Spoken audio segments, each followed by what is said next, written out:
They say space is empty, but that's a lie. The void is pregnant.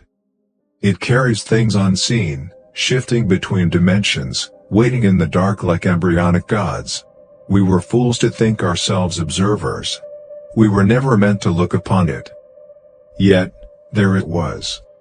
At first, we thought it was just another anomaly, a bizarre gravitational phenomenon, a ripple in the cosmic fabric. But as we approached, all rational thought dissolved. It wasn't just an object. It was something alive, and it was watching us. I could feel it, pressing against the ship, against my very mind. A presence, ancient and hungry, reaching out from the deep black. The closer we drew, the heavier the air seemed. It wasn't space we were traveling through anymore, but something far older. Star's Edge creaked under the strain, and then I saw it. Not a shape, but a distortion. A massive, pulsating mess of translucent membranes, each layer shifting and folding, as though the very fabric of reality itself were unfolding before our eyes. Its surface shimmered with strange, impossible colors, hues that should not have existed outside the realms of dreams, or nightmares. Shades that defied everything we had ever known about light, bending and breaking in ways our minds could barely comprehend. It was alive, but not as we understood it. It was an entity not bound by our concepts of biology or physics. It was sublime, something that transcended understanding, and yet, it was so beautiful, so terrifying, that I could not look away. "What is it?" Emery whispered, her voice thin, like a fragile thread unraveling. I opened my mouth to answer, but the words stuck in my throat. How could I explain? How could anyone? It was beyond language. Beyond time.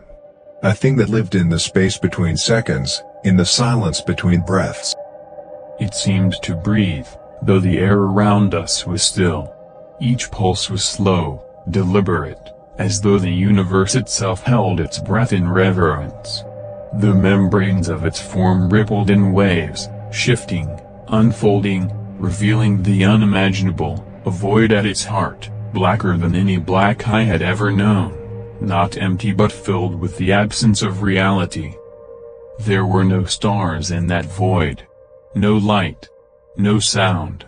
Just an absence so complete, it felt like the entire universe had folded in on itself. And yet, something moved within it. Not a thing, but the potential for everything. I felt it then. The truth.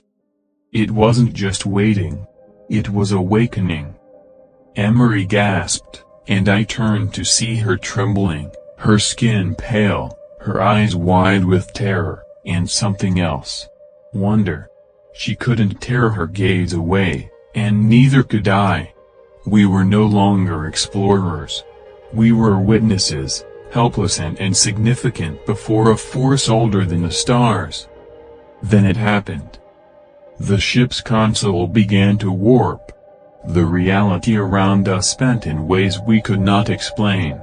I could feel the ship shuddering, but it wasn't from impact. It was as if the very space around us was bending, stretching, like the fabric of time itself was being pulled toward the heart of the entity.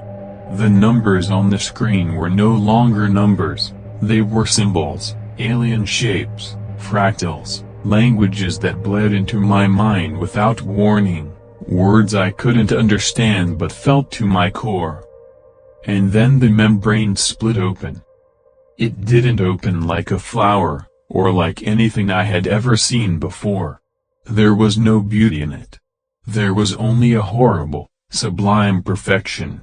The layers of its form peeled back like the skins of a living god, each movement slow and deliberate, revealing a deeper void at its center. But within that blackness, something stirred. Something that was not just alive, but becoming. A moment stretched into eternity as it breathed again, its vast form contracting and expanding in impossible ways, as though it were a living paradox, both a singularity and a universe. I could hear my own heart racing, the sound of my breath deafening in the oppressive silence, but it was drowned out by the pulsing of that thing. And then, something began to emerge. Not from within it, but through it. Shapes. Tendrils.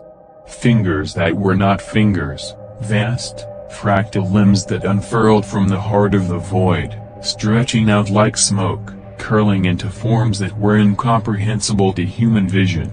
Waves of pure, liquid blackness poured from the opening, as though the universe itself were flowing out of it, spilling into the very fabric of our reality. And in the center, at the core of it all, there was a shape. A being that was neither creature nor concept, but something other.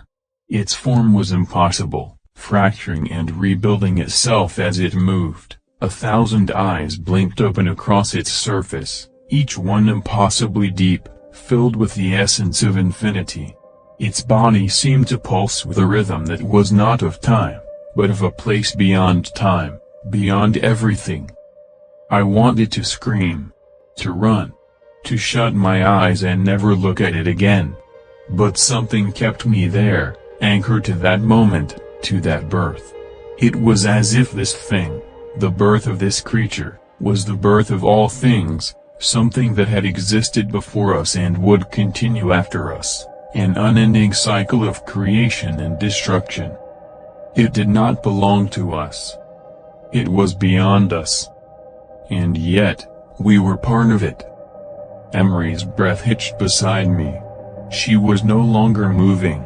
Her body was frozen in a state of rapture, her face pale, her eyes wide, as if she had been swept into the very being that was being born before us. The creature stretched, its form shifting and splitting as it began to emerge fully into our universe, its limbs writhing, not like tentacles, but like extensions of the fabric of space itself, shaping and reshaping as if reality were being folded around it.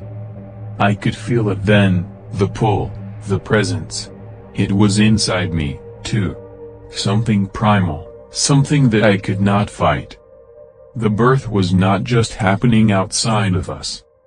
It was happening within us.